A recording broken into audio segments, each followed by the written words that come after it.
আসসালামু আলাইকুম everyone, welcome back to my channel.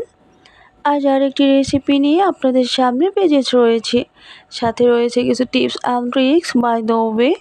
Cook and recipe চ্যানেলে আজকে থাকছে খুবই মজাদার খেয়েছে রুই মাছ রান্নার রেসিপি। এই মাছটা আমরা অনেকেই বিয়েবাড়ি অনুষ্ঠানে কিংবা বাসায় গেস্ট আসলে কিংবা পোলাও ভাতের সাথে পরিবেশন করতে পারি। প্রথমে মাছটাকে কুটে ধুয়ে পরিষ্কার করে নেওয়ার পরে হলুদ গুঁড়ো, মরিচ গুঁড়ো এবং লবণ দিয়ে প্রায় 5-10 মিনিটের মতো রেখে দিব। এতে করে এই মশলাটা সম্পূর্ণ মাছের সাথে অ্যাবজর্ব হয়ে যাবে, একটু সফট হবে, খেতেও ভালো লাগবে।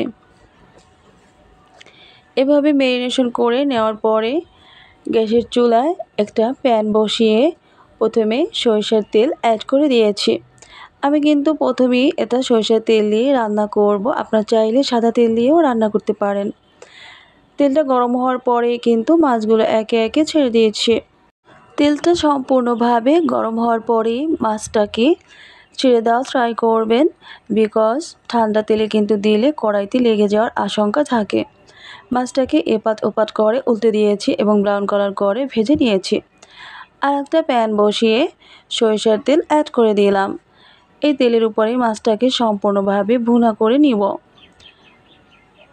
কড়াইতে যে তেল ছিল ওটাও ছেঁকে একই সাথে দিয়ে দিয়েছি।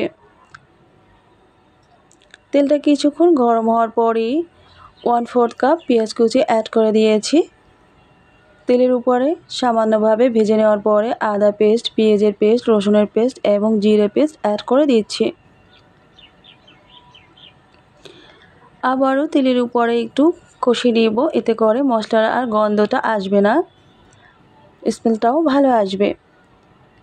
এভাবে কষিয়ে নেওয়ার পরে অল্প সামান্য একটু পানি দিয়েছি। পানি দেওয়ার পরে 1 স্পুন ধনিয়ার গুঁড়ো আর দিয়ে দিয়েছি 1 স্পুন লাল মরিচের গুঁড়ো, 1/2 স্পুন হলুদ গুঁড়ো, দিয়ে দিব স্বাদ মতো লবণ। সবগুলো উপকরণ দিয়ে এই মশলাটাকে ভালো করে কষিয়ে নেব। কষানো হয়ে গেছে, তেলটা উপরে উঠে গেছে, মশলাটা নিচে নেমে গেছে। এখন যে পানিটা অ্যাড করছি এই পানিটুকুর ভিতরে কিন্তু এটা ভুনো করে নিব। পানিটা গরম হওয়ার পরে কিন্তু মাছটা অ্যাড করে দিচ্ছি। আপনারা পানিটা গরম হওয়ার কারণে কিন্তু মাছটা খেতে ভালো লাগবে, আবার যদি ঠান্ডা পানিতে অ্যাড করেন তাহলে কিন্তু টক টক লাগে। প্রায় 90% কুক হয়ে গেছে। আমি একদমই মাখা মাখা ভুনা করে নিয়েছি।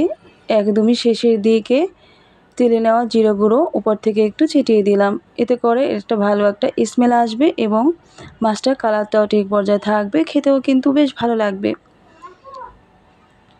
এ পর্যায়ে আমার রান্না একদমই রেডি। আমার রুই মাছ ভুনা হয়ে গেছে, দেখতে পাচ্ছেন কালারটাও ঠিক পর্যায়ে রয়েছে, একদমই ঠিক মতো আমি যেভাবে রান্না করতে চেয়েছিলাম সেভাবেই মাখা মাখা রয়েছে। দেখেই বোঝা যাচ্ছে কতটা লোভনীয়। এভাবে বিয়েবাড়ির অনুষ্ঠানে কিংবা বাসায় গেস্ট আসলে আপনারা পোলাও এবং ভাতের সাথেও কিন্তু এটা পরিবেশন করতে পারেন। বাচ্চা থেকে বড় সবাই কিন্তু এটা খেতে ভীষণ ভালোবাসে। আপনাদের কি আছে, কেমন লেগেছে অবশ্যই আমাকে কমেন্ট বক্সে জানিয়ে দিবেন। সুন্দর হাতটা দিয়ে একটা লাইক করে দিবেন। বন্ধুদের সাথে শেয়ার করতে ভুলবেন না। আল্লাহ হাফিজ।